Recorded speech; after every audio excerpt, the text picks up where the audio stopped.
এই যে এই যে হলুদ তরমুজ খেয়ে দেখবো হ্যাঁ টেস্ট কি অবস্থা। সত্যি একটা ভিন্ন স্বাদ। তরমুজ সবাই আবাদ করে, কিন্তু আপনি কি আবাদ করবেন সেটা আসলে নির্ভর করবে আপনার চিন্তার উপরে। আর আপনি যদি খুঁজে খুঁজে ভিন্ন ফসল এবং বাজার ব্যবস্থাপনা সম্পর্কে যদি আপনি অবগত না হয়ে আবাদ করেন, তাহলে আপনি ক্ষতিগ্রস্ত হবেন। সেক্ষেত্রে এই যে হলুদ তরমুজ, এই হলুদ তরমুজ আপনার জন্য একটা ভালো লাভজনক ফসল হতে পারে। 17 গুণ্টা জমি লাগিয়েছি, 6টা বেড হয়েছে। 6টা বেডে সেদিনকে আপনার হলো 70 পিস বেড়েছে, আমি 30 টাকা পিস বেড়েছে হলো 20 পিস। আচ্ছা। আর 50 পিস বেড়েছে হলো 50 টাকা কেজি। আচ্ছা। তাতে এখনো যা আছে মনে করেন ভয়ে, তাতে যা বেঁচেছে তার থেকে অনেক বেশি আছে। আচ্ছা। তবে অনেক সময় কম, শর্ট টাইমে আপনার এত যে ফলন। এবং আমার কোনো বিষ নেই, এই যে দেখতে পাচ্ছেন আমি এই যে কাগজ, আটা আলা জাতীয় কাগজ দিয়ে ব্যবহার করেছি, আমি কোনো বীজ দিইনি। তাতে দেখলাম এই যে এখন যদি আমি তুলি এখনো প্রায় 70-80 পিস হবে। বেড মোটর 6, আর জমি হলো 17 গুণ্টা। আচ্ছা। তাতে অনেক লাভ। এই যে মনে করেন 17 গুণ্টা জমিতে আমার যদি 3000 টাকা হয়, তাহলে আর 3000 টাকা হবে, তাহলে 6000 টাকা এই যে 2-3 মাসের ব্যবধান।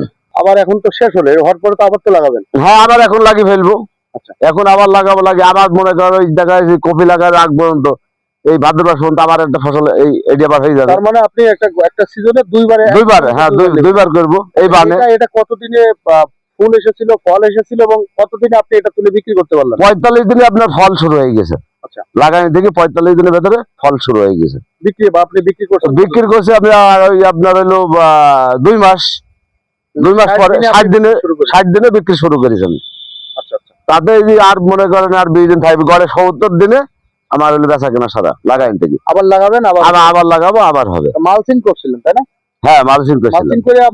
মালচিং করার জন্য তো আপনার সুবিধা বেশি পেয়েছেন। অনেক সুবিধা, ঘাস টাস হয়নি, কিছু হয়নি। আচ্ছা আচ্ছা আচ্ছা। এবং মাটিটা হইলো এই যে পয়েন্ট দিয়ে সার দিয়েছি। আচ্ছা। এই পয়েন্টটা হাজার করেছি, এই জন্য খুব সুবিধা।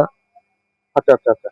এই যে মাত্র একটু ফুটা জায়গা। হ্যাঁ, 17 গুণ্টা জমি, 17 গুণ্টা জমি। 6000 টাকা বিক্রি করে ফেললেন। 6000 টাকা বিক্রি করলাম। 6000 টাকা বিক্রি করলেন, এবং 70 দিনে। আর পরিবারের জন্য অনেক অনেক খাওয়াইছে, অনেক। এই যে গতকালকে 9 জনকে দিয়েছি আমি। 9টা। তার আগের দিন দিয়েছি 5টা, এইভাবে দিতেই আছে। মাঠে যে তরমুজ গুলো থাকে ভিতরে, জি জি, সেগুলো বেশি লাভজনক হবে না? এইগুলো লাভজনক, এবং খাদ্য অনেক টেস্ট বেশি, অনেক। মানে এই যে খাদ্য আপনার যদি হলো 100% হয়, ওইটি হবে 20%।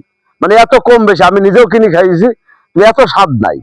সেদিনকে আপনার ব্যাপারী আসলে, ব্যাপারীকে দিয়েছি, ব্যাপারীরাও বলতে আমরা বহুত বেশিছি, সারা মেহেরপুর জেলায় তরমুজ নাই এত স্বাদের, এত টেস্ট। এবং এটাকে আসলে যে আপনি যে মাছাটা করেছেন, এই মাছা তো আসলে খুব, মাছাটা আমার একটা মাছা সিম্পল বলতে, আমি এটা তো নতুন, তো আমার অত অভিজ্ঞতা ছিল না। মাছাটা আরেকটু উঁচা করতে হবে, এবং আরেকটু হলো কাবারি মজবুত দিতে হবে। এই কারণে আবার ওই আমরা যদি ওই যে 2টা তরমুজ দেখছি, আমরা ওটা কিন্তু মাটির সাথে ঝুলে পড়ে, যে আগে মাটির সাথে আমরা যদি, আমি যদি ওই সময় লেট ব্যবহার করতাম, আমার অনেক বড়ি গেছে। এই যদি আমি ওই যে লেট পাওয়া যায় আপনার বাজারে সবজি কিনা, ওই লেট যদি ব্যবহার করতাম, তাহলে আরো কিছু আমার টাকা বাড়তো।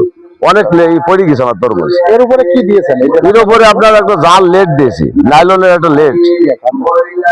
নাইলনের একটা লেট দিয়েছি, সেটা কিন্তু দুর্বল। আবার ওই যে আপনার যে বাঁশের যে কাবারি গুলো একেবারে দুর্বল। মানে আমার নতুন তো, আরো ঘন দিতে হবে, এবং আরো একটু মজবুত করতে হবে, আর একটু উঁচা করতে হবে। মাছায় আপনার আনুমানিক কেমন খরচ হয়েছে? আর মাছায় এমন খরচ হয়নি, টোটাল খরচ আমার মনে হয় 1000 টাকা খরচ হয়েছে।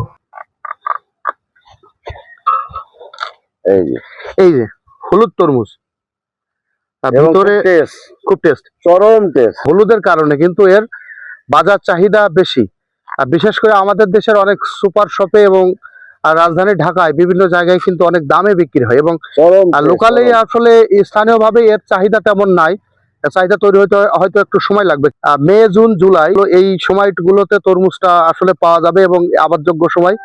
এবং এখন আবার যদি এটার বীজ লাগানো যায়, তাহলে এই অক্টোবর পর্যন্ত কিন্তু এই তরমুজ পাওয়া যাবে। অক্টোবরের আগে যদি হারভেস্ট করা যায় পাওয়া যাবে, এবং দাম কিন্তু বেশি হবে। আমরা খেয়ে দেখবো কি অবস্থা, তরমুজের আসলে স্বাদ কেমন। অনেক অনেক অনেক। আপনারা না খালি বুঝতে পারবেন না যে কত স্বাদ। সত্যি একটা ভিন্ন স্বাদ।